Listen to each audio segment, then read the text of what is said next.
Hello again, I'm Dr Sergis from the Dr Sergis Academy, and today I'd like to solve a problem which is typical of an A-level physics or A-level mechanics stroke maths question.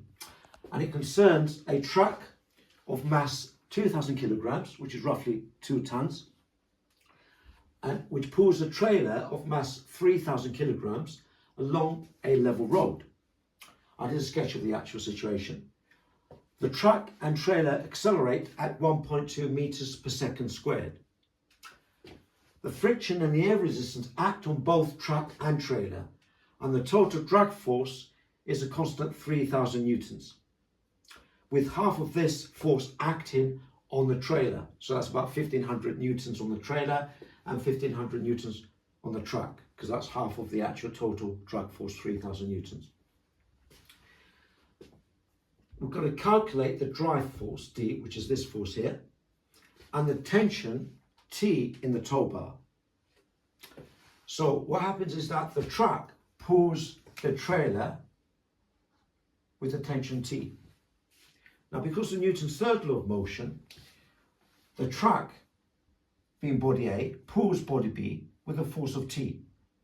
But body B, the trailer, pulls the truck in the opposite direction with T, but in the opposite direction with an equal opposite force. That's Newton's third law of motion.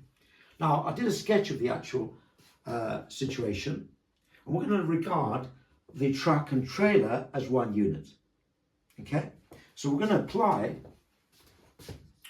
Newton's second law of motion, which is the resultant force, sigma F, equals the total mass of the unit, both the truck and the trailer, M, and times the acceleration. We're given the acceleration in the question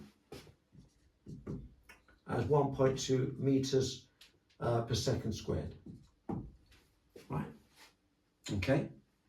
Now, therefore, the net force sigma F, that's the resultant net force, equals the total mass of the actual truck and trailer, which is 5,000, 2,000 plus 3,000 is 5,000 kilograms, times the acceleration of both, considered as one unit, which is times 1.2, and we get a value of 6,000 newtons to be the actual net force. Right?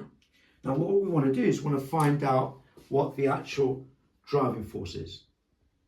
That's pulling both the actual truck and the trailer. Okay? Right, so let's do that. So, using sigma F equals ma, so sigma F, looking at the whole thing as one unit, is the driving force, let's call it just drive force short, minus the drag. Yeah, and that will give us 6,000 newtons, which we just calculated.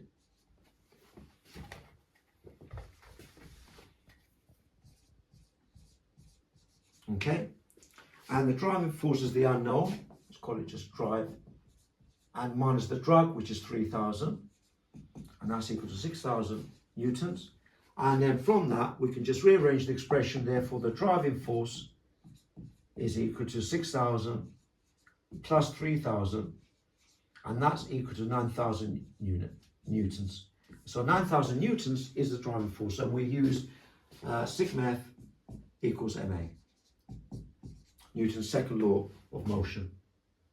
Okay, so what we want to do now is draw a free body diagram to find the tension T in the tow bar. Okay. Right, so now what we're going to do is consider the trailer, and we've got the tension T acting on the trailer. Now, we said that in the question, it said that the half of this total drag is on the actual trailer and the truck. Yeah. So therefore, the drag force acting on the actual trailer is 1,500 newtons, and the tension T, which is pulled by the truck, is labelled as T. So again, we apply Newton's second law of motion to find the actual tension T in the tow bar, which is sigma F equals mass times acceleration, Newton's second law of motion. So T, the forward force, take away 1500 newtons, equals the mass of the actual trailer, which is 3000. And we know the acceleration will be the same both trailer and track, which is 1.2. Okay. And we can rearrange the expression, make T the subject, which is the tension, the tow bar, and that gives us a value of, we've got 3,600 plus 1,500, and that gives us a value of the tension, the tow bar, of 5,100 newtons. And that's how we calculate the tension in the tow bar, using, again, Newton's second law of motion. I hope you enjoyed that. Thank you.